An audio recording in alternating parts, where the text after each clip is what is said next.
I knew it was you. Mars! I mean, Your Majesty. Kaim, Sarah, it's been so many years. You're still as lovely as ever, Sarah. Thank you. And you're still as charming as ever, Your Majesty. Why did you bring us here? Why the disguise? This was the only way I could find to spend a few quiet moments with you. It's not widespread knowledge yet, but word is out that you've abducted the Queen of Numara. Would you mind explaining what's going on? The Queen is with us. Then it's true you abducted her? She's one of us. But it would take too long to explain. One of you? Yes, a fellow immortal. So the Queen who's been said to rule for 1,000 years is in fact immortal? I consider you to be one of us too. Even though I'm not immortal? Not as an immortal, but as one who cares for this world. To think that beings from another world should be the ones to teach me about love for my own world. Has it really been 50 years since we first met? Yes. I remember. Yes. You have that memory? No, my journals. You were just 20 then, weren't you?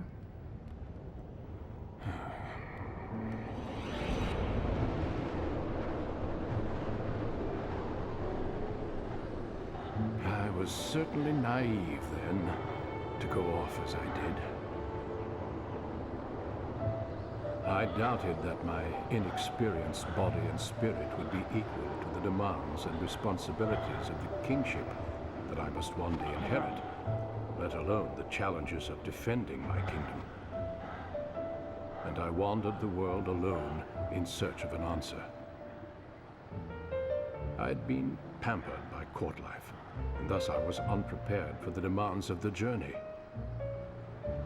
Perhaps I was hoping for hardship, hoping that in testing myself, I would find the strength to seek some answers.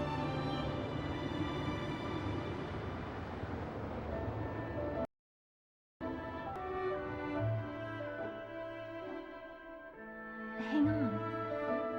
It was Kaim who found you and rescued you. Kaim has come too. I think he'll survive. You and Kaim were already wed by then. I was jealous. Not only were you immortal, but you also had a bride who would herself be beautiful forever. But that experience changed you. And through your journey, you found your answer. Yes. You'll put your life on the line to protect what you love. A truth that is as significant as it is simple. That was when you discovered it for yourself.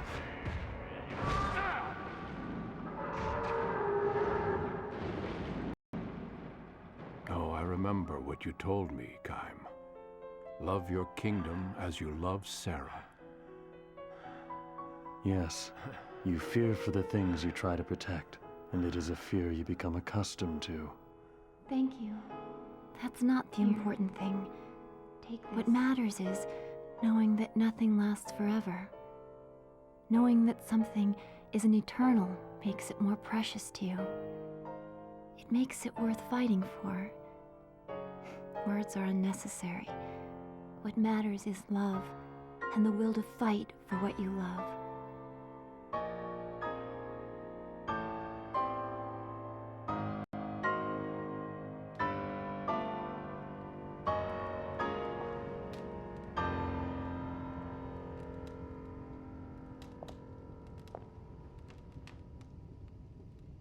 This belongs to you.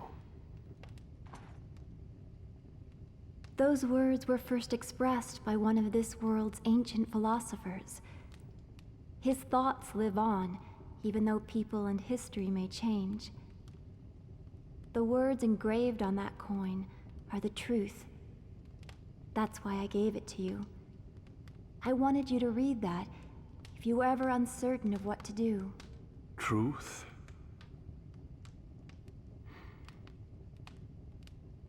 Yes, these words certainly contain a truth by which one may live. Unlike you, however, I have learned through dedicating myself to the welfare of my people the impossibility of governing the world through truth alone. You've changed. We, the people native to this world, are different from you immortals. This truth is the most beautiful and significant to immortals such as yourselves. We mortals, however, have but a finite amount of time. Our options, like our lives, are also limited. And I have learned that sometimes one has to adopt less than ideal means to achieve ideal ends. Facts and reality sometimes demand that we take steps that contradict that very beautiful truth. The world always holds such contradictions. Gaim, Sarah, I have a favor to ask, now that you know my conflicted, contradictory nature. I will shortly be meeting in secret with King Tolton to discuss what can be done to avoid war, given the strained relations between our countries. He and I will consult between ourselves to avoid any interference from various vested interests on our respective sides. You struggle to achieve your ideals, even while wrapped in contradictions. So to speak. And I would like both of you to be present when I meet with King Tolton. Why?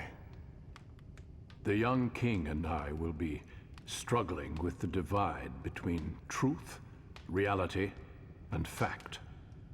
I want your advice, given your perspective as immortals. And if we still can't find common ground and opt for war, then I ask that you not interfere.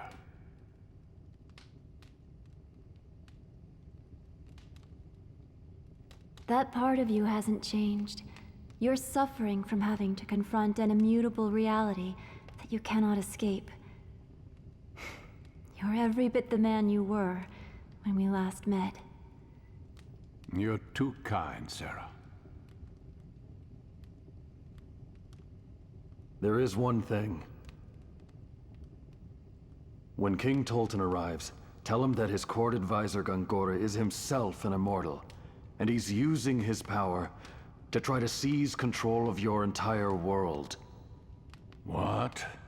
Remember this fact, old friend, when faced with your decision. Queen Ming of Numara is with us. What would you say to having her attend the meeting as well? In addition, we have a favor to ask of you, too. We need to get to Ura. For that, we need a ship capable of traversing the hypercurrents. Very well. We'll bring the Queen along.